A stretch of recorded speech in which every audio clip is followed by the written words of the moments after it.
Hello everyone, स्वागत है फिर से आपका मेरी इस नई वीडियो में। बहुत ज़्यादा डाउट आ रहे हैं एडमिट कार्ड को लेकर। मैंने ऑलरेडी वीडियो शेयर कर रखी है, बट स्टिल कुछ ऐसे डाउट्स हैं जो मैंने अपनी वीडियो में कवर अप नहीं करे थे। मतलब जो मुझे मेन चीज़ें लगी थी वो मैंने शेयर कर दी थी, बट कुछ आपके अभी भी डाउट रह गए हैं। सो वो मैं इस वीडियो में क्लियर करने वाली हूँ कि बाकी भी जिनके माइंड में ये क्वेश्चन आ रहे हैं वो इस वीडियो में क्लियर हो जाए। एक मैं ओवरव्यू वापस दे देती हूँ कि आपको एडमिट कार्ड का प्रिंट लेके जाना है। एडमिट कार्ड आपसे वहां नहीं लेंगे, मेंस के टाइम पे वो एडमिट कार्ड आपसे कलेक्ट करेंगे। पासपोर्ट साइज फोटोज लेकर जानी है, एक एडमिट कार्ड पे पेस्ट करके लेके जानी है और 2-3 साथ में एक्स्ट्रा फोटोज लेके जाना। थर्ड नंबर पे आपको अपना ओरिजिनल आईडी प्रूफ लेके जाना है और इसके साथ ही उसकी फोटोकॉपीज लेके जानी है। सो अब बात करते हैं उन क्वेश्चंस की जो आपके माइंड में आ रहे हैं। सबसे पहला कि क्या हमें कलरफुल प्रिंट निकलवाना है या फिर ब्लैक एंड व्हाइट। देखिए, ऐसा कुछ भी कंपल्शन नहीं है कि आप कलरफुल ही प्रिंट निकलवाओ, आप ब्लैक एंड व्हाइट भी निकलवा सकते हो, इसमें कोई इश्यू नहीं है। सेकंड नंबर पे जो मोस्ट कॉमन डाउट है कि हमें कौन सी फोटो लेके जानी है, जो हमने लाइव अपलोड करी है वो या फिर जो हमने सिंपल अपलोड करी है वो। आपको वही फोटो लेके जानी है जो आपने सिंपल अपलोड करी हुई है, क्योंकि लाइव फोटो तो आपने एकदम से क्लिक करी है, आप वो वाली फोटो कैसे लेके जाओगे। सो नॉर्मल सी बात है, आपको सिंपल फोटो लेके जानी है जो आपने सबसे पहले स्कैन करी थी। और नेक्स्ट डाउट है कि हमें जो क्रॉस साइन करने हैं वो कहाँ करने हैं और कब करने हैं।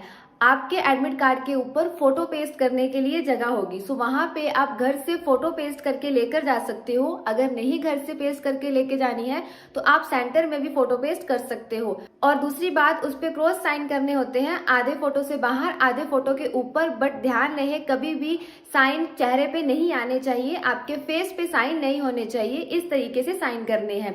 सो ये साइन आपको सेंटर पे जाके इन्विजिलेटर की प्रेजेंस में करने होते हैं।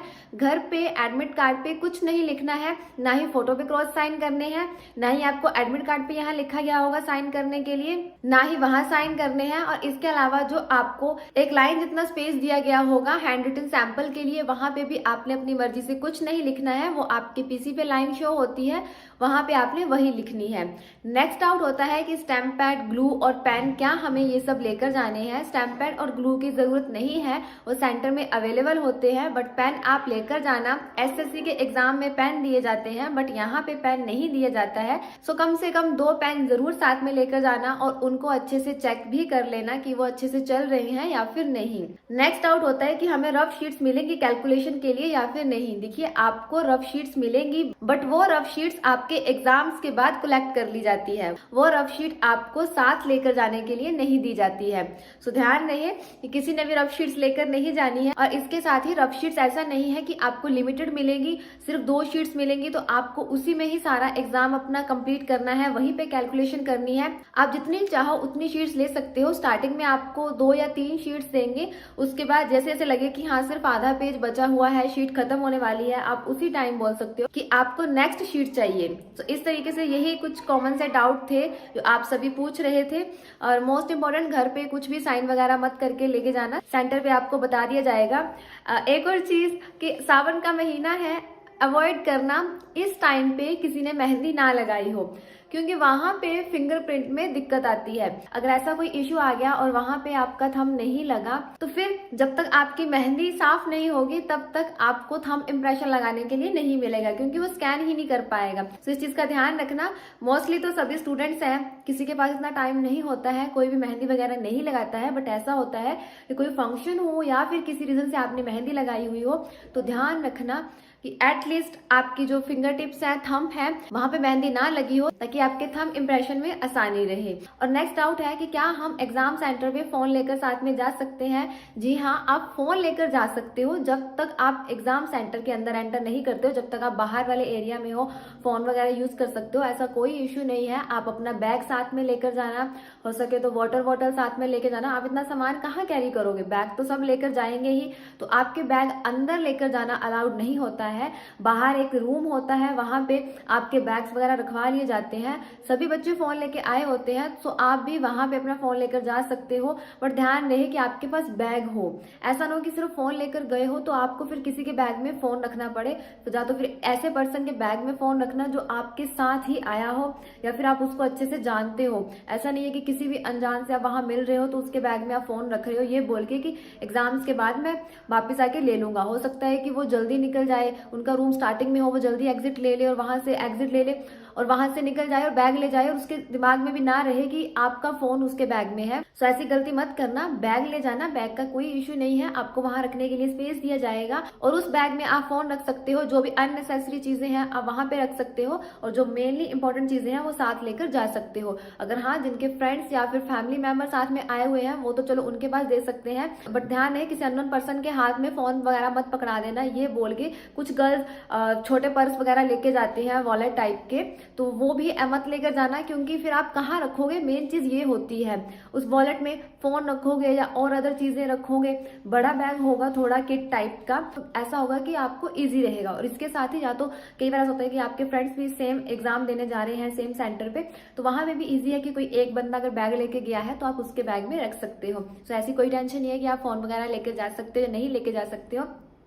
ले जाना, वहां पे रूम होता है तो आप वहां पे आराम से रख सकते हो, केयर करते हैं। अलग अलग सेंटर्स होते हैं, कहीं पे ऐसा होता है कि आपको सिर्फ ऐसे ही रखने के लिए स्पेस दे दिया जाता है, आप रख दो कोई बात नहीं। कहीं पे ऐसा होता है कि आपको टोकन दिया जाता है आपके बैग के साथ कि हाँ इस नंबर पे आपका बैग रखा गया है, सो वो ज्यादा बढ़िया होता है। बट हर सेंटर में ये चीजें अवेलेबल नहीं होती हैं, सबका अपना अपना हिसाब होता है। रिपोर्टिंग टाइम को लेकर बहुत ज्यादा डाउट आ रहा है कि हमें कब पहुंचना है एग्जाम सेंटर पे और एग्जाम कब स्टार्ट होगा। आपका एग्जाम रिपोर्टिंग टाइम के 1 घंटे बाद स्टार्ट होगा और इसके साथ ही रिपोर्टिंग टाइम से आपको 15 से 20 मिनट पहले पहुंच जाना है। अगर आप पहले पहुंच जाओगे, थोड़ा रिलैक्स कर लोगे और थोड़ा माहौल के अकॉर्डिंग ढल जाओगे, अगर एकदम से उसी टाइम पहुंचोगे तो ऐसा होगा कि हड़बड़ी मची रहेगी और फिर आपको कुछ समझ में नहीं आएगा कि जल्दी जल्दी क्या हो रहा है। आप आराम से 10-15 मिनट पहले पहुंच जाइए। और वैसे भी बरसात के दिन है, ऐसा नहीं है कि बिल्कुल एग्जैक्ट टाइम पे ही पहुंचना है। 8 बजे रिपोर्टिंग टाइम बोला गया है तो 8 बजे ही पहुंचना है। कोशिश करो 5-10 मिनट पहले पहुंच जाओ। इसके साथ ही अब आप बोलोगे कि रिपोर्टिंग टाइम में तो एंट्री कभी भी हो सकती है, 1 घंटे का टाइम होता है। देखिए, जैसे ही 8 बजे आपकी एंट्री स्टार्ट होगी तो विदिन 30 to 35 मिनट आपका पूरा एंट्री वाला काम खत्म हो जाता है।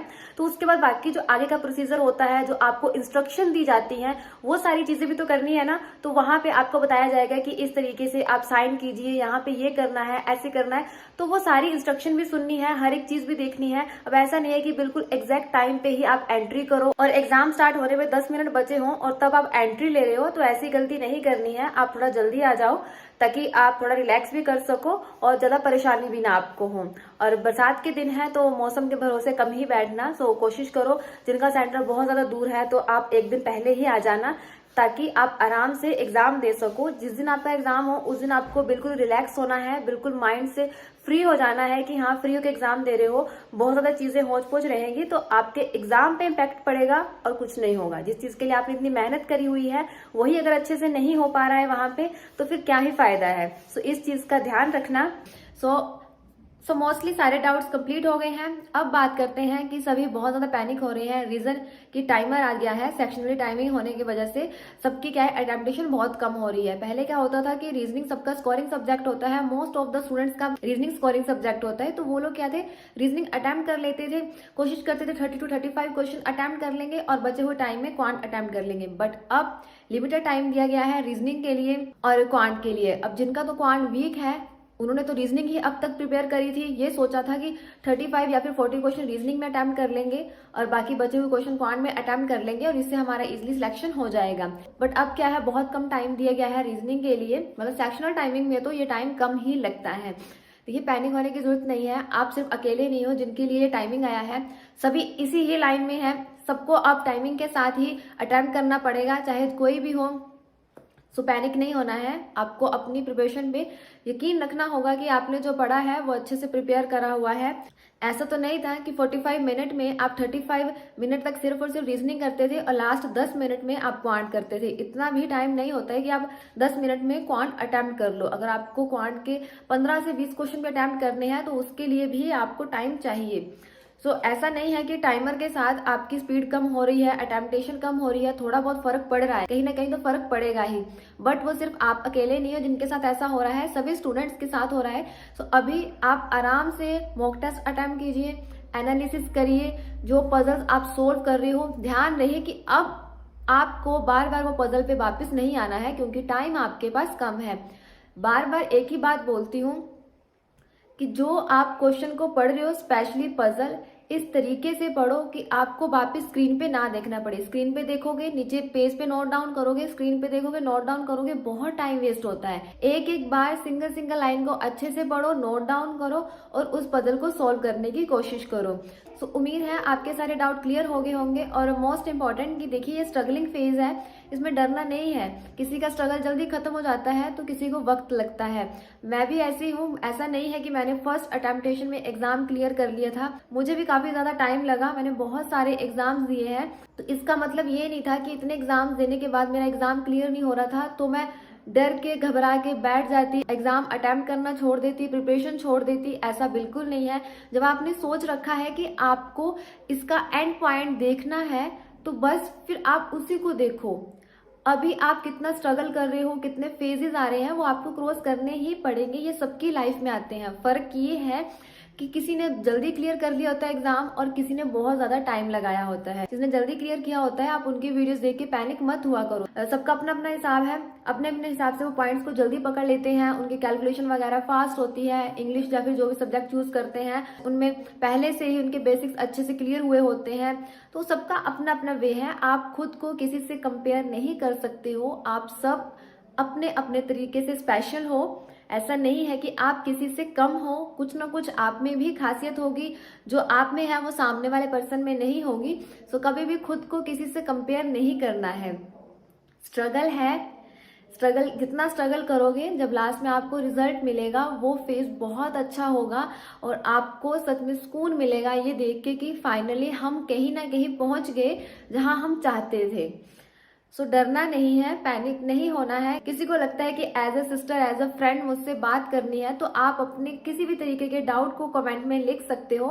मैं कोशिश करूंगी आपके उस डाउट को क्लियर करने की, आपकी हेल्प करने की जितना मुझसे हो सके। क्योंकि मैं जानती हूँ, मैंने इतना लंबा टाइम प्रिपरेशन करा है तो किस तरीके से फेस करनी पड़ती है हर एक चीज।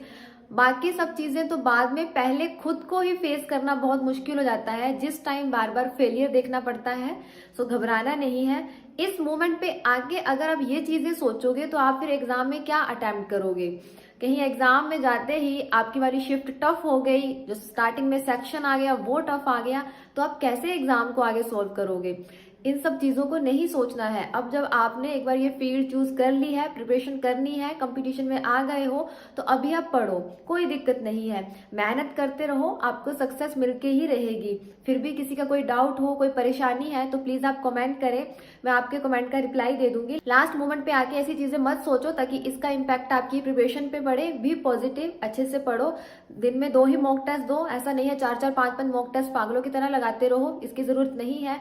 2 मॉक टेस्ट लगाओ, अच्छे से लगाओ। जो आपके पास टाइम बचता है अब वहां पे सेक्शनली मॉक टेस्ट लगा लो ताकि आपकी और ज्यादा स्पीड बन जाए और ज्यादा आपकी अच्छी प्रैक्टिस हो जाए। उम्मीद है आप सबको ये वीडियो अच्छी लगी होगी। और इसके साथ ही अगर किसी का एडमिट कार्ड को लेकर कोई डाउट है तो कमेंट सेक्शन में कमेंट करना, मैं रिप्लाई दे दूंगी। उम्मीद है आप सबको ये वीडियो अच्छी लगी होगी और आपके लिए ये वीडियो हेल्पफुल हो। Thank you so much for watching this video.